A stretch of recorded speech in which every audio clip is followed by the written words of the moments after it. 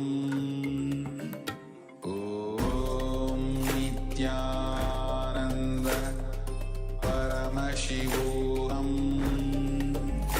Om Nithyananda Paramashivoham Om Nithyananda Paramashivoham Om Nithyananda Paramashivoham Om Nithyananda Paramashivoham Om Nithyananda Paramashivoham Om Nithyananda Paramashivoham Om Nithyananda Paramashivoham Om Nithyananda Paramashivoham Om Nithyananda Paramashivoham Om Nithyananda Paramashivoham Om Nithyananda Paramashivoham Om Nithyananda Paramashivoham Om Nithyananda Paramashivoham Om Nithyananda Paramashivoham. Yes. Everyone, please settle down and let's get ready. We're going to receive an introduction into Kriyas. What are Kriyas? The powerful techniques directly infused with energy from Swamiji himself. And they are the various methods, techniques to awaken certain energies within our body and to go beyond all the various ailments and manifest the high energy in our system, prepare ourselves to hold high energy. Today, after the darshan, we are also going to experience one of the kriyas, one of the 108 Nitya kriyas that Swamiji has himself designed and prepared for us, tested on his very own body to see the benefits, to see exactly what is the process that is happening inside the system. And we are now going to learn how these kriyas were designed and how Swamiji has intended them to be performed. So make sure you are in a space of deep listening and restful awareness. Requesting all the participants here in the Zoom room to also switch on your camera, be seated, and let us receive this introduction from Swamiji.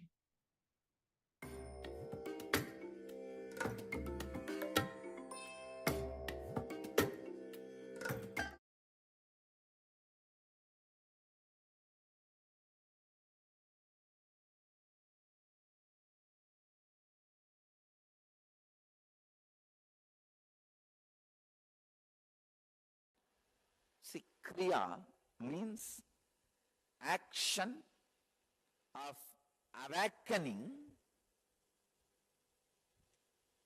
enlightenment in you. Action which leads you to beyond action is Kriya. Action which is leading you beyond actions, not laziness. Not laziness. Action which leads you beyond actions is Kriya. Usually, in all human beings,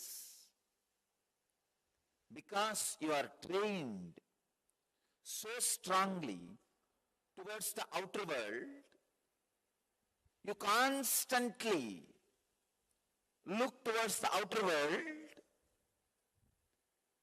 you are constantly diverted towards the outer world, it is unfortunate. All your energy gets drained. Please understand, by nature, you are not outwardly. The energy in you, by nature, is circular. But society makes it as linear, means going out, that's all. Never comes back.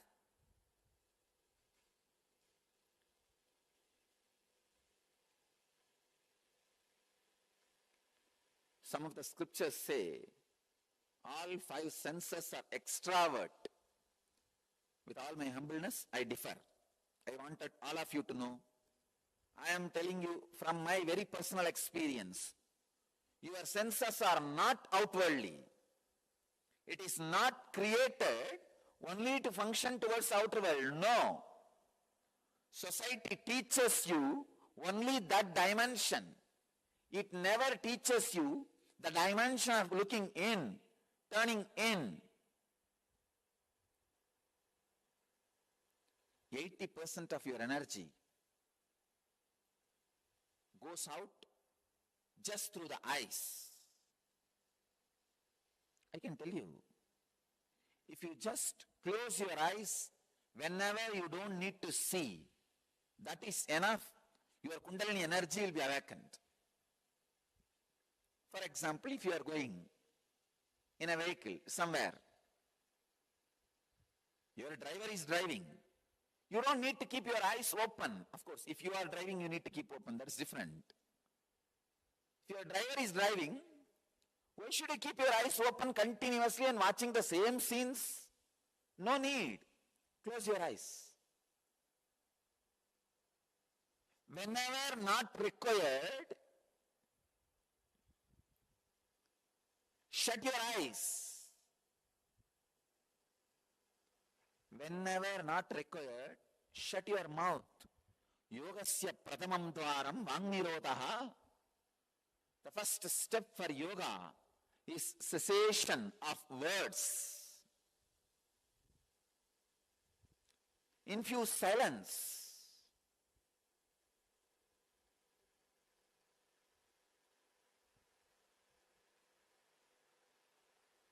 Unfortunately, we never understand constantly our bio-memory, muscle memory getting exhausted by misusal and abusal and extra-usal of senses. Understand? Misusal, abusal and extra-usal of senses. When you don't need, keep your eyes closed. Keep your mouth shut. That itself will save your energy. Actually, I wanted to give this one message to all our disciples. The fourth part of the N Kriya is based on the philosophy, don't waste your energy. I want all of you to know, please understand.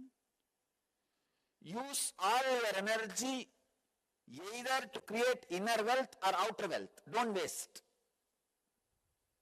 I am not against outer wealth. I am against you wasting your energy. Most of us just waste. What are you doing? Nothing in the inner world, nothing in the outer world. Chumma, just going around. Disrespecting life, wasting life, don't do it. Let all your actions be either creating outer world wealth or inner world wealth. Let it be conscious.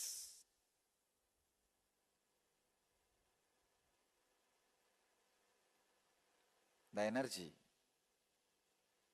will simply increase your system.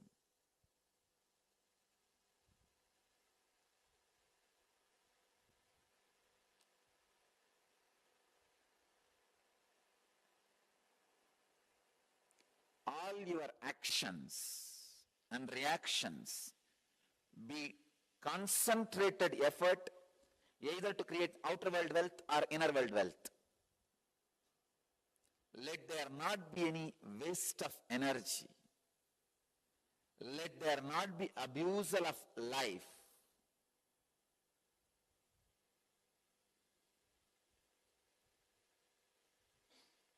I have seen hundreds of sadhus, or I can say in the name of sadhus, lazy fellows roaming around all over the Himalayas. Understand just these few truths. Just like blood flow, breathing flow, air flow, thought flow, you have something called energy flow happening in you. Blood flow, breathing air flow, thought flow, you have something called energy flow continuously happening in you. In this energy circulation, energy flow, if there is a disturbance in some part, for example liver, kidney or heart, intestine, at some part, if there is a disturbance in this energy circulation, that is when you start developing diseases and disorders and disturbances.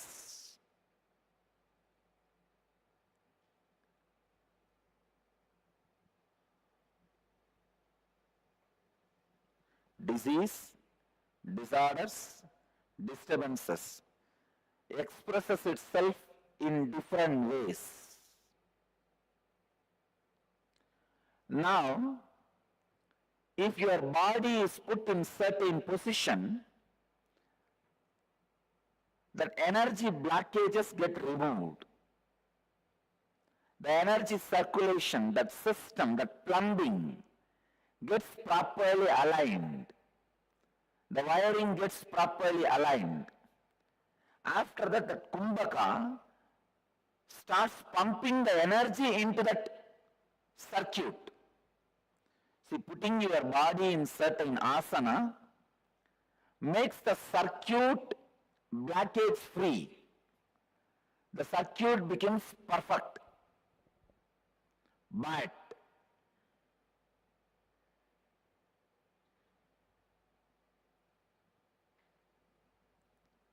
only through the kumbhaka, the energy gets pumped into the circuit.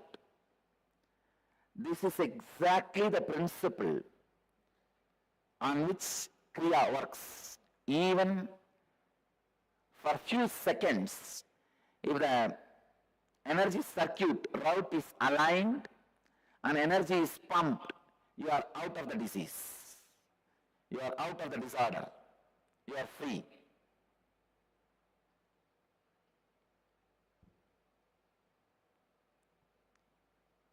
Sheetal Das, that is why I am saying, these kriyas are not just ordinary asana, ordinary yoga postures, ordinary kumbhaka, ordinary pranayama.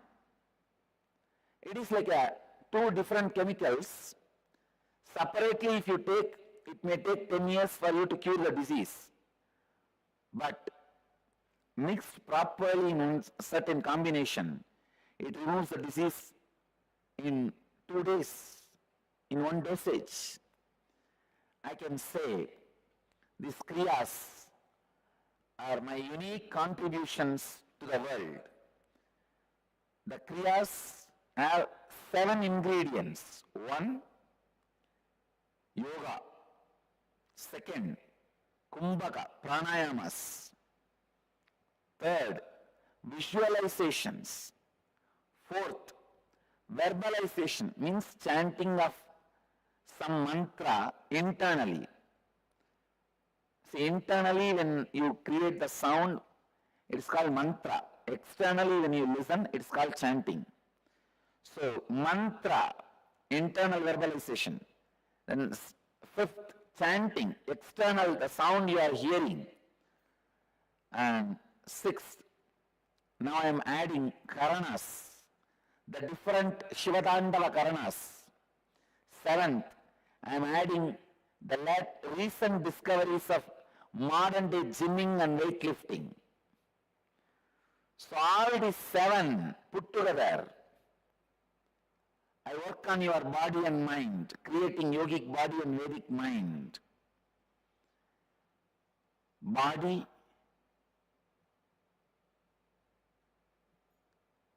I'll call a body as a yogic body when it has power, stamina, flexibility, physique, energy. All the five put together is yogic body.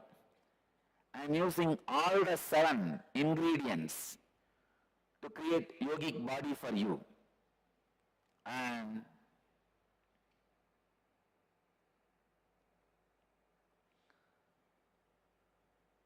now I already started developing kriyas, especially to break certain mental patterns. Certain mental patterns. So,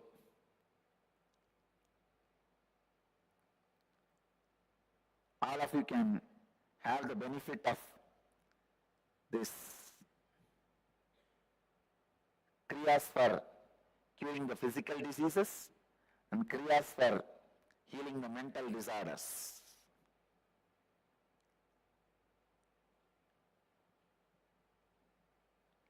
This exact principle on which kriya works.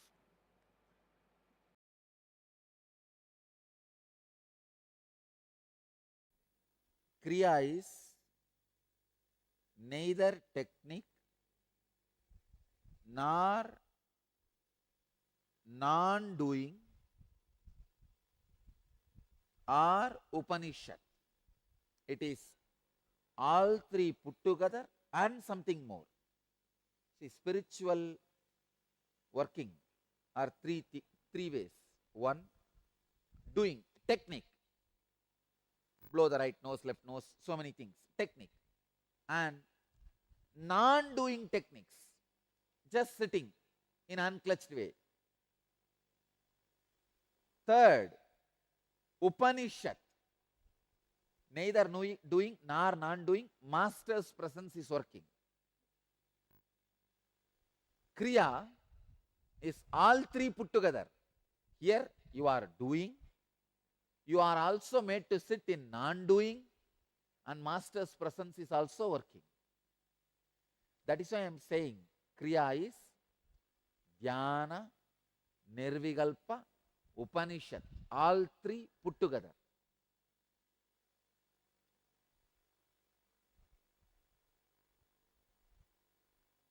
Second, each Kriya I am teaching you, I am sitting,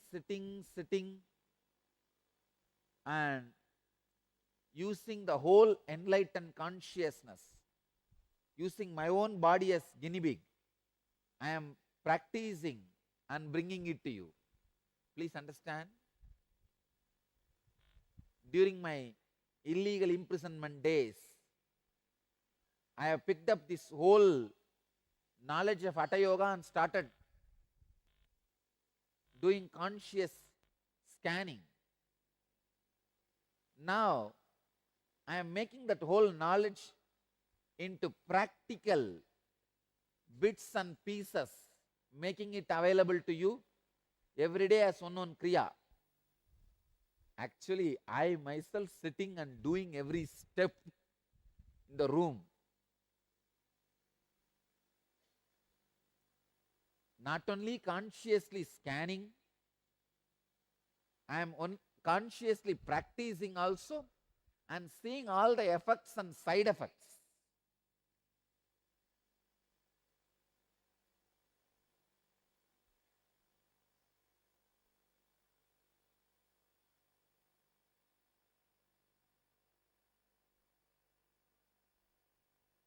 Only then I am bringing it to you.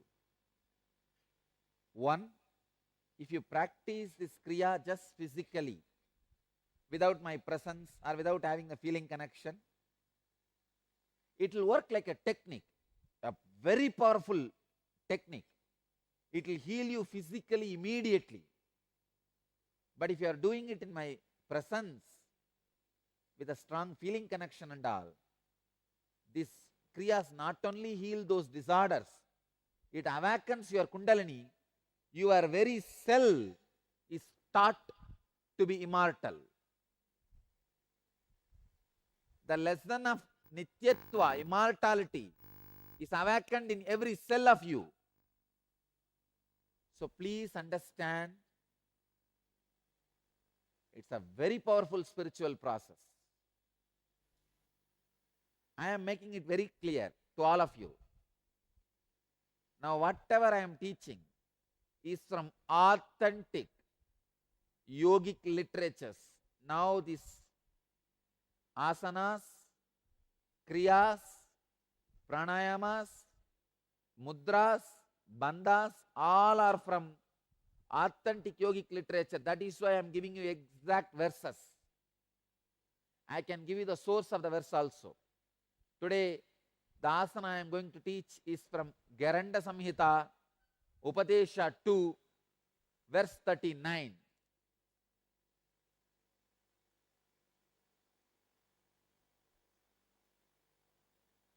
Every line I am teaching is from directly from the source. My contribution is I experimented it with the modern day body, my body.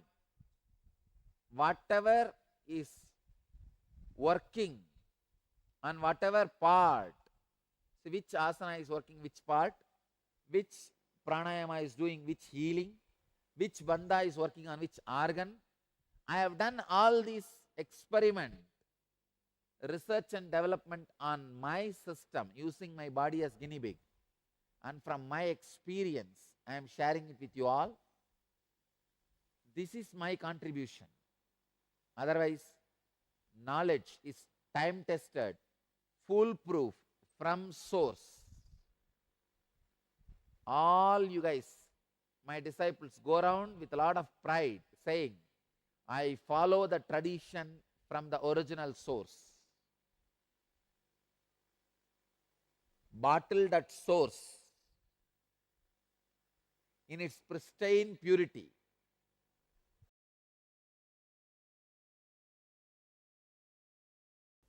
Just today I have developed a very simple technique, powerful, just for unclutching. Nothing else, pure unclutching. I have done a Nitya Kriya. So just like a Nitya Kriya for migraine, Nitya Kriya for blood pressure, Nitya Kriya for diabetes, almost all problems except spouse problem, I am able to develop Nitya Kriya. Only that still I am not able to manage. Maybe for that my incarnation would has to get upgraded to the next level. But anyhow, so today I sat with I did a reverse of unclutching. See,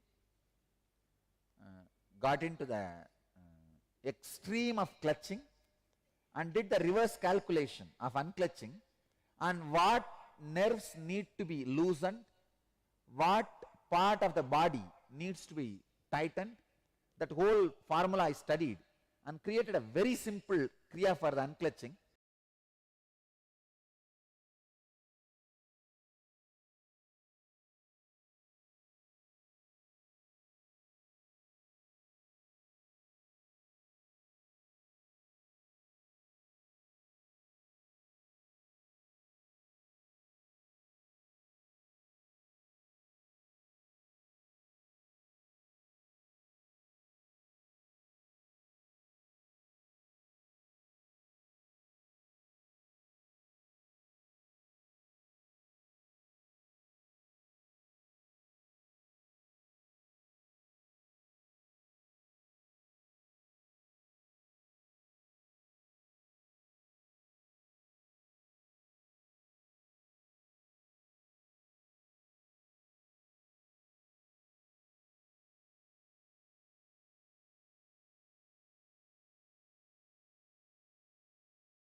Yes, Nithyananda, everyone. After this beautiful introduction into the science of Kriyas, where we learned the importance of putting our system through these energetic transformation processes, designed directly by Swamiji for us to experience the breakthrough in various different levels, be it in health or even wealth, and ultimately enlightenment. So we're not going to immediately enter into a Kriya. I know there would be a great opportunity, but we have a lot of content packed for the day where we can prepare ourselves for the first darshan of this seasons. We are whatsoever going to have a Kriya after the darshan, so make sure you stay tuned until that very time so you can also experience this for yourself. I know some of you have already attended the program, have already gone through various Kriyas and experienced them. But for now, we are going to continue to elaborate on the introductory segment of this program. We're going to learn more about the landing of the avatar himself.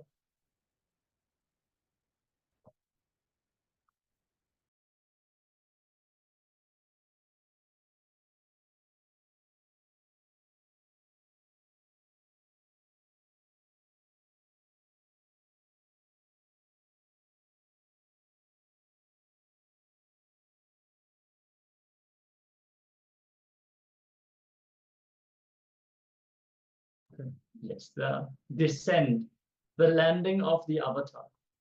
What does that mean? What is the significance of an avatar? And what is his role in this realm? That is what we are going to learn in this session.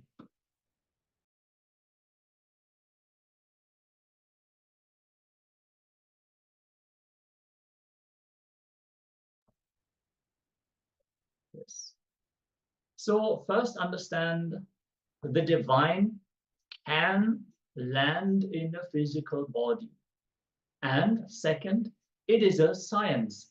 It is something that is well researched, which has been done many times, thousands of years ago already.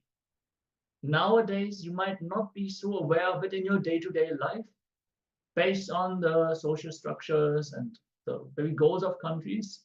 But in the Vedic civilization, the science of landing avatars was very common. It was very common to even bring down the gods as your own child, as your own inheritor for your kingdom. Many great stories, they mention the processes involved in landing these great enlightened beings on the planet.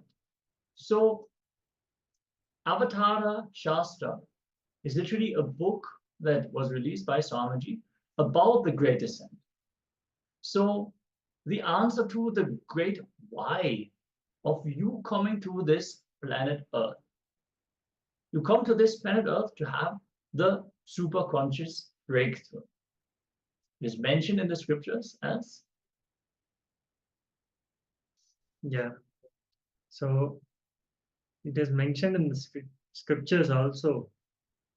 So it says, like, he who does not realize this truth will always remain as an eternal bound soul involved in the repeated phenomenon of being born again and again. He who realizes this truth gets immortalized and attains absolute purity. He becomes one with Lord Shiva himself. There is no doubt about this.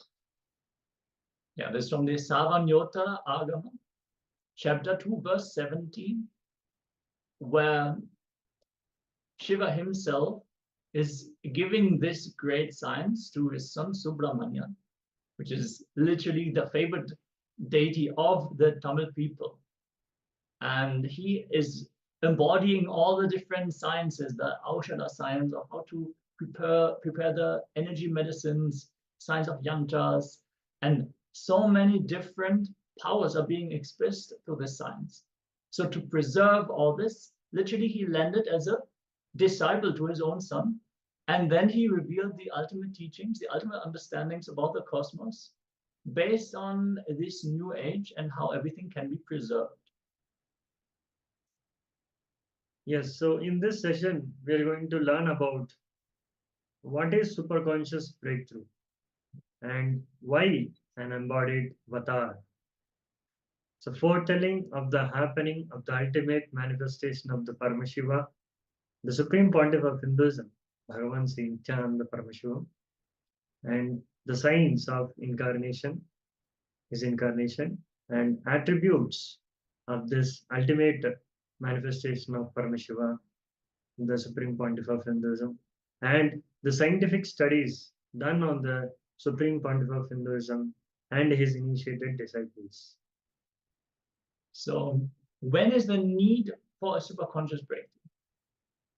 Whenever there is a serious danger for the Shrishti, the cosmic creation, the whole universe, or whenever there is a serious danger for the life itself, or whenever life needs to be pushed to the next level, whether the DNA needs to have a quantum jump in its natural selection process, or a conscious breakthrough needs to happen. As we experience right now in the world so many disasters, crises, based on the way we are behaving towards each other. It is a conscious, a superconscious breakthrough that is needed. The Supreme Pontiff of Hinduism explains the descent of the avatar with an analogy. See, there is a software of the universe where the sacred secrets of reaching your spiritual goal, all the methodology, technology, knowledge, process is available. There is an automatic system which gets triggered and sends automatic customer call whenever there's a problem in the form of virus, or when almost all the systems are losing the software or it's getting deleted. The customer care called and updated, software is downloaded, and the person responsible comes down. He himself does establishing and making it work again. This whole thing is Sanatana Hindu Dharma. Yes, so Paramashiva himself manifests to give the superconscious breakthrough in this incarnation. So in the Srimad Karanagama, extols this great science of descendant of the avatar and how Paramashiva in his avyakta form, means in formless state, manifests into his vyakta, takes the form as the avatar. So it is given in the Agama, in the verse, it says, in this way, Paramashiva, who is Nishkala, without any body and parts, who is the ultimate supreme being, who is established in the creation, who is the cause of the creation of the universe, assumes a body out of his free will for the protection of the universe and for the welfare of the spiritual seekers and devotees. So the historical records of the ultimate Paramashiva Parandhama assuming a body for protection of the universe. So if we take the Bhagavan Sri Vishnu, incarnated to bring Veda and Agama back from dark energy during the manifestation of the universe in the form of a fish, Matsya Avatara. He landed these on the planet Earth to give to Lord Brahma. So after the great deluge, Bhagavan Vishnu brought Manu's boat and restarted the civilization. And Karaikal is the place where the boat was brought to the land by the Matsyavatara. And next, the Bhagavan Sri Ramachandra Prabhu incarnated to save the 15 Deshas, Hindu nations, from the evil reign of the King Ravana. 7 crore people. So it is detailedly depicted in the Ramayana. And next avatar is the Bhagavan Sri Krishna. He incarnated to end the apocalypse, wherein King Duryodhana almost led the world to a nuclear collapse. So this is what is the detailed epic of Mahabharata. And now the Bhagavan Paramashiva himself protected the city of Varanasi. And he told, I'll hold these people, protect them, even during the Pralaya, great deluge. So he told that he'll hold the Kashi in his Trishul. Even the great deluge happens, it will not get destroyed. It will remain same. Also, there have been many predictions on the birth of the Supreme Pontiff of Hinduism, Bhagavan Sri Nithyananda Paramashivoham himself. There were several Mahapurushas, the enlightened seers and incarnations themselves, including Bhagavan Ramana Maharishi, Pundi Mahan, and Seshadri Swamigal, who foretold the upcoming descent of Paramashiva in the form of the Supreme Pontiff of Hinduism. When Raju Mudaliar, the biological maternal grandfather of the Supreme Pontiff of Hinduism, went to receive the blessings of Bhagavan Ramana Maharishi in Tiruvannamalai in the late 1940s, Bhagavan blessed him ceremoniously and declared that Paramashiva himself would become his family. He blessed him and said, he is going to come and he's going to be part of your family. Imagine that. You visit an enlightened master and he tells you, yes, the ultimate superconsciousness is going to be part of your family. What a blessing. Also, Pundi Mahan, a revered enlightened being, blessed the mother of the Supreme Pontiff of Hinduism, Ma Lokanayaki, who is also a devout sannyas of the sovereign order of KAILASA, that Paramashiva himself will be born to her. So again, blessings over blessings. How to prepare for that? How to even digest this blessing? The Arunachala hill, which is literally the embodiment of Paramashiva. And yes, we have a beautiful picture here. I don't think we can project it right now, but we're going to share it with you later, where you can see all the different incarnations, the different gurus, and Swamiji as he is there with his mother and the sacred Arunachala hill, where he has literally molded himself on that very mountain, where Arunachala himself was the very first thing that Swamiji looked at every day. He would keep his eyes closed in the morning and he would find his way to the window to open his eyes and see Arunachala as the first thing in the day. And Swamiji beautifully says, the name that he likes to hear about himself the most is just Arunachala. If he remembers himself throughout all the lokas, the way he finds his way back to planet Earth from the high samadhi, where he's detached from all bodies, for all identities, the way he finds his way back to the planet Earth is just by the remembrance of Arunachala.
Yes.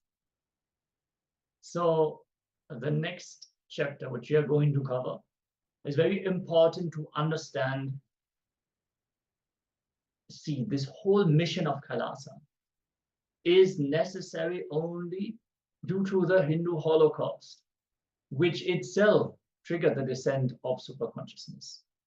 2000 years of ongoing Hindu genocide, race extermination through systematic, egregious, and ongoing ethnic cleansing, forced relocation, and the double killing through genocide and genocide denial on the most ancient living civilization on the planet Earth. Many of you would not have learned about this in your history class because it is actively being denied. And see, if you just look inside, there is this feeling of disconnect to our very own history. The very evolution of the human civilization is grounded in the Vedic civilization. We all yearn for something more than we can experience through our senses in the media and in the various options, the choices that are placed in front of us, because we have already had it. We had already had an enlightened civilization on planet Earth.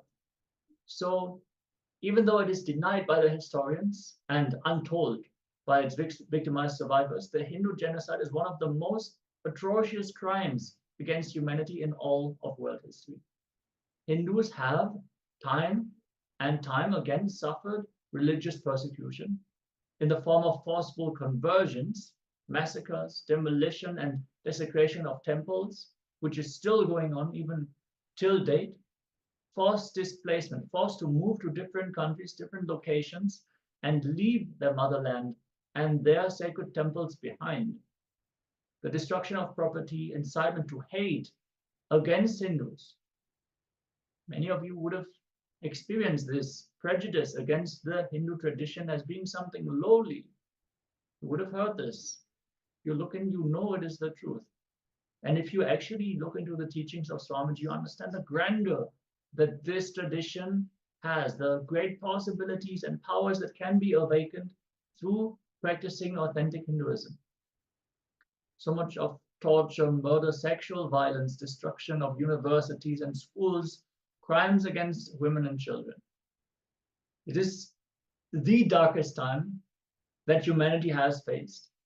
And now, with the landing of the Avatar, we are here to rebuild, restore, and to tell the narrative, tell the truth to the world, so we can revive the enlightenment ecosystem for all of us. So if you want to experience enlightenment, you don't have to go through shame. You don't have to face the distrust from your loved ones. Many of you would have faced this even in your families, where you face intense resistance against taking up the spiritual path, even though manifesting the enlightenment is the very purpose of our existence. So we really need to cognize where we are at right now. What is the situation we are facing? And luckily, this is exactly the trigger for Paramashiva to land and to take the responsibility, take the leadership for us all to manifest this. So the landing has even been predicted by the great beings like Sage Agastya. Yes. So there is a readings called Nadi, Jiva Nadi. So the Nadi readings are precise predictions of the future written thousands of years ago by Rishi Sage Agastya. So Rishi Agastya is one of the Saptarishis, or the renowned 7 rishis, who are the most prolific rishis of history, who listened to the secrets of enlightenment from Paramashiva himself, as he revealed it to his beloved consort and disciple Devi Parashakti. Yes, so reading is originally in the Tamil language, but we have the translation here in English also. So he gave this Nadi reading that Nithyananda Sangha, please carefully listen completely to the words, Shiva has come in the form of Nithyananda to protect this world as the result of the penance of many crores of Siddhas. Paramashivan has incarnated as Paramahamsa. So this is a reading which is thousands of years old, And you can beautifully see that the powerful space that these rishis hold. He's speaking in the very present. So for them, the experience of space and time is completely different. They're able to see into the future as if it is happening right now. And if we, I don't know how many of you have already delved into the great teachings from Swamiji, even Mrigendra Agama, all these revelations is of the very nature of the cosmos. All of it is connected. Whatever you experience now, whatever is experienced by you in the past, and whatever you are going to experience. We're going to dive deeper into these powerful insights, but let this be heard that the rishis have announced Swamiji's arrival thousands of years ago, and we have decided to take birth now, to live with him, manifest this reality with him. So cognize is true on this truth, and we are also going to dive into the cosmological aspect of the descent of the Supreme Pontiff of Hinduism. Since on the 3rd of January in 1978, which is marked as the date of birth of the Avatar, as an answer to the prayer of millions in the modern day, Paramashiva himself descended into the human form, leaving an undeniable record of his happening in the night sky. This clairvoyance, the drilling of the superconscious layer with the descent of the Supreme Pontiff of Hinduism, could be seen in the universe as a supernova. In the constellation of Aquila at approximately 12:50 Indian Standard Time on the 3rd of January 1978, a supernova designated as SN 1978A by astrophysicists appeared 10 million light years away from Earth. That is 10 million years of the light traveling through space at the speed of light. That is incredibly far away, but it was brightly seen. This thermonuclear explosion of a white dwarf star caused one of the brightest supernovas ever recorded, with a peak absolute magnitude of minus 19.5. That is a measuring for the size of the supernova. So yes, incredibly large supernova, and it was visible to the naked eye on planet Earth. If you know anything about astronomy, how intricate the measuring tools are to even detect just the slightest spots of light, having such cosmic events which are visibly seen by the naked eye is incredible. That means the energy that has been present there was immense, like beyond our grasp of scale. So yes, Swamiji has been brought up by a lineage of great sages. We're going to quickly set up the slide so you can also see see the images of his guru, so we can show this to you as well. Yes, we have some technical difficulties. It is not showing up exactly the way you want to show it.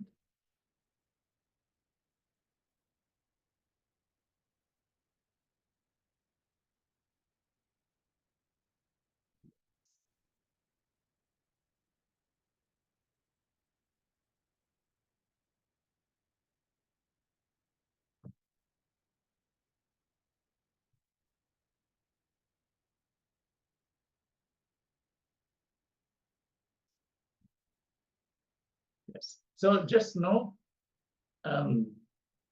there is a lineage of enlightened masters who have prepared the Supreme Pontiff of Hinduism in the various different aspects of his life. So Swamiji, from the very young age, was practicing authentic yoga. His body was prepared with various auchadas, or the herbal remedies that would prepare his body for the strength and vigor that he would need to go through all the persecution, all the different things that were going to happen in his life.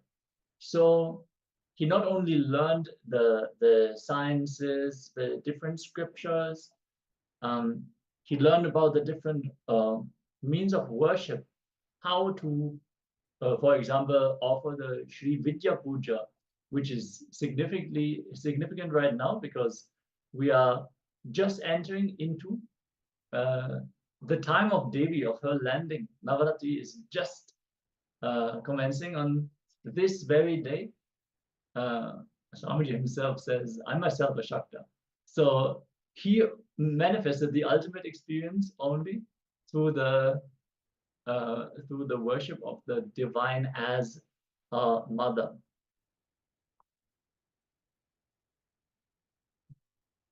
Yes. So we have pictures of the lineage of great siddhas and saints. Yeah, you can see the rare photography from the archives of the autobiography of the avatar. From left to right, you can see Sri Arunachaleshwara, which is the main deity of the Arunachaleshwara temple in Tiruvannamalai, which is the central manifestation of Paramashiva, which is literally worshipping Arunachala in the form of the linga present in the temple. There's Devi Apitaku Chambal, which is the family deity, if I'm not mistaken, of Swamiji. Then there's Bhagavan Arunagiri Yogeshwara. You can see there's his shrine, which is also present in the Tiruvannamalai temple, where Swamiji has met his guru, his very own manifestation, coming down as his guru to initiate him and give him the oneness experience. Then there's Guhai Namachivai, another great saint and siddha who has given a powerful initiation. Then Seshadri Samigal Bhagavan Ramana Maharishi, who was the direct predecessor and who has announced Swamiji's birth. Then Annamalai Samigal, who was a direct disciple to Ramana Maharishi, and Yogi Ram Surat Kumar on the very right, who was also very much a present in the life of the young avatar and has given him various different initiations and teachings. So much time Swamiji has spent around Ram Surat Kumar, and yeah, he has received so many of the powerful clicks in the very young age, or the blessing to be able to live around all the great Mahapurushas and just be raised by such a powerful ecosystem.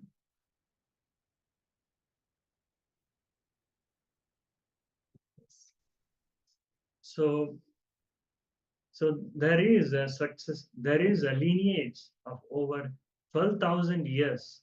So this is a very great lineage. So Supreme Pontiff of Hinduism is the successor of this great lineage. So in 1994, the gurus of the Supreme Pontiff of Hinduism coronated him as the successor of this Arunachala Sarvajna Peetham through the traditional Yoga Pattabhishekam ceremony, thus officially recognizing him as the next avatar in the sacred unborn unbroken lineage.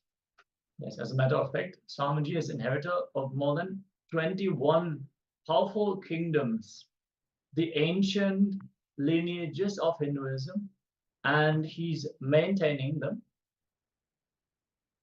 Yes, we're going to be right back just after a few moments. We have some technical issues we need.